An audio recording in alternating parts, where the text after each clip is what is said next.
Ini menunjukkan bahwa pada dasarnya nasionalisme di wilayah perbatasan itu tidak sebagaimana yang distigmakan atau yang diasumsikan.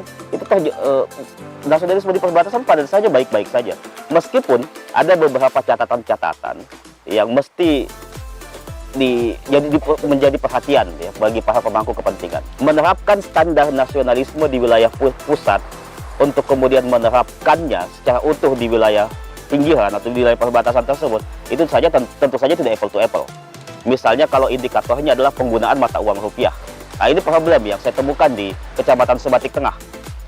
Penggunaan mata uang ringgit jauh lebih dominan dibandingkan mata uang rupiah.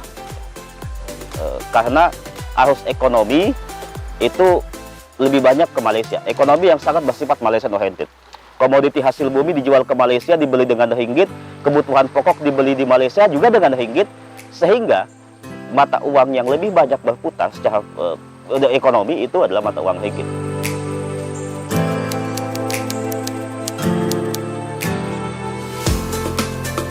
Problem utama sebenarnya di dinamika kebangsaan dan keagamaan di masyarakat di Sebatik Tengah adalah pertama, problem ekonomi.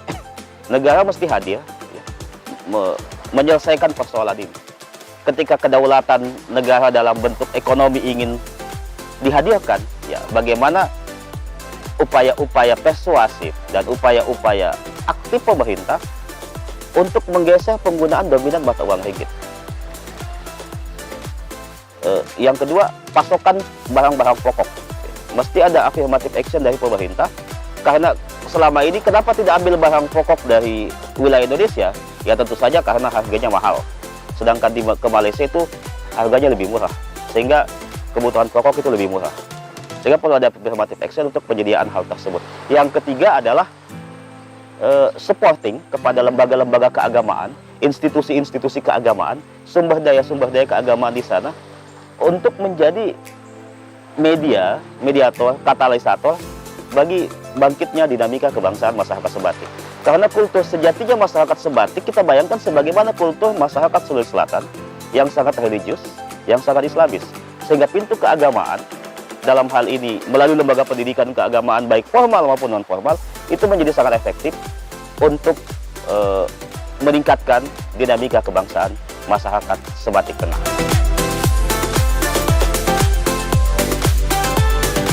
Demikian halnya di Muara Tami, Papua.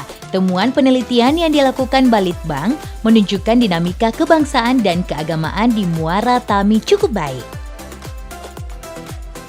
Hasil penelitian kami itu menunjukkan bahwa dinamika kebangsaan di Muara Tami itu cukup baik. Kalau kita melihat dengan 4 konsensus negara, misalnya NKRI, Pancasila, Bhinneka Tunggal Ika, dan kebinekaan. Pertama, anak-anak sekolah di sana itu ketika saya tanya apakah adik menghafal misalnya lagu Indonesia Raya, mereka umumnya menghafal. Ini anak SD. Bayangan saya awalnya ini pertama satu daerah perbatasan dan praktis akses untuk pendidikan itu agak susah di sana, tapi ternyata bayangan saya tidak seperti itu. Yang kedua juga menyangkut Garuda, apakah adik menghafal Garuda Pancasila? Mereka menghafal. Bahkan secara geografis mereka mengetahui letak posisi di mana misalnya ibu kota negara yang terletak di Jakarta misalnya. Ini mengindikasikan bahwa negara dalam hal ini pendidikan kebangsaan itu sudah berjalan di sana. Dan memang hasil temuan saya seperti itu. Misalnya beberapa sekolah atau mewajibkan anak-anak misalnya melakukan menyanyikan lagu Indonesia Raya dalam beberapa kali dalam beberapa kegiatan.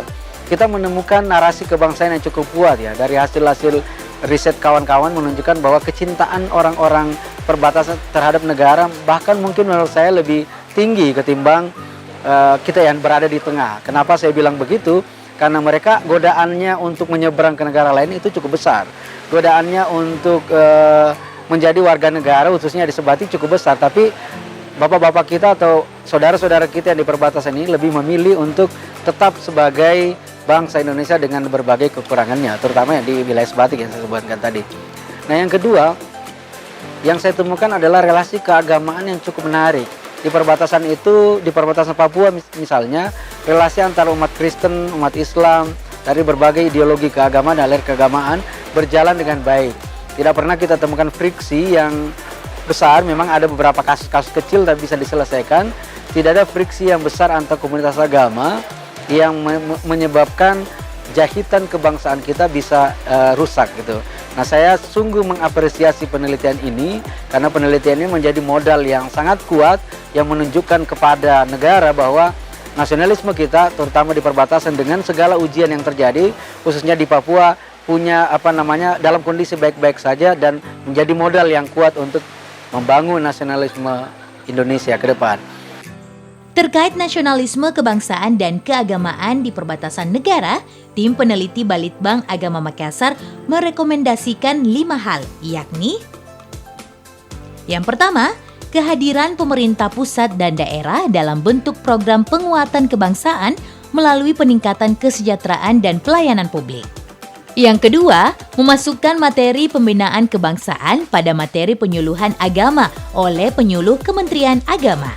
Yang ketiga, pemerintah daerah maupun pusat dan Kementerian Agama melakukan program untuk penguatan lembaga maupun organisasi keagamaan baik lokal maupun nasional yang berhaluan nasionalis.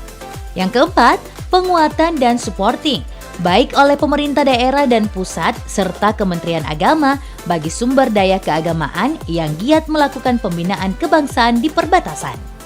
Dan yang kelima, melakukan program penguatan peran masjid dan gereja dalam meningkatkan wawasan dan semangat kebangsaan masyarakat melalui pintu agama.